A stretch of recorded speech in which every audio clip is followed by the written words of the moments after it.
ماكرون بعد معلومات كاذبة عن زوجته.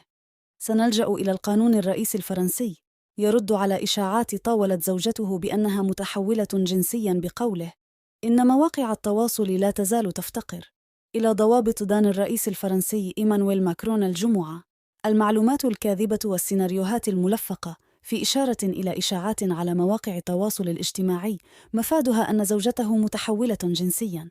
وعلق الرئيس رداً على أسئلة الصحفيين حول هذا الموضوع في ختام حفل بمناسبة إدراج الإجهاض في الدستور الفرنسي، وقال: أسوأ الأمور هي المعلومات الكاذبة والسيناريوهات الملفقة مع أشخاص يصدقونها في نهاية المطاف ويزعجونك بما في ذلك في خصوصيتك.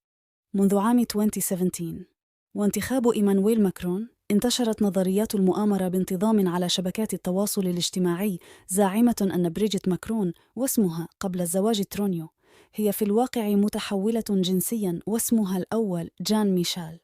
في مواجهة هذه المزاعم علينا اللجوء إلى القانون والعدالة، كما قال ماكرون، ودعا إلى تعزيز النظام العام الرقمي على شبكات التواصل الاجتماعي، المكان الذي يعبر فيه عن النظريات الأكثر جنوناً، مؤكداً أنه لا يزال يفتقر إلى ضوابط.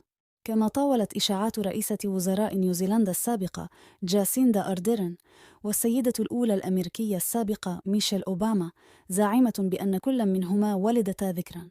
وقال الرئيس ماكرون إن هناك قدراً هائلاً من العمل التعليمي يتعين القيام به، معتبراً أن المعركة النسوية ليست معركة النساء بل معركة الرجال والنساء، مع ساقين بسمرة برونزية متناغمة وتسريحة شعر رائعة وإطلالاتها المثالية الرابحة على الدوام. كثيراً ما أرست زوجة الرئيس ماكرون خطاً خاصاً بها جعلها جديرة بأن يطلق عليها لقب بريجيت باربي، ولكن بالمعنى الإيجابي منه. وفي كتاب سيدة الرئيس الصادر سنة 2020 قدم لمحة عن علاقة الرئيس الفرنسي بزوجته قبل وبعد قصر الإليزيه، مستعيناً بقصص ودلالات من فترة استعداده لتولي رئاسة الجمهورية، مقدماً الأحداث والحوارات كما لو أنها كانت بالأمس.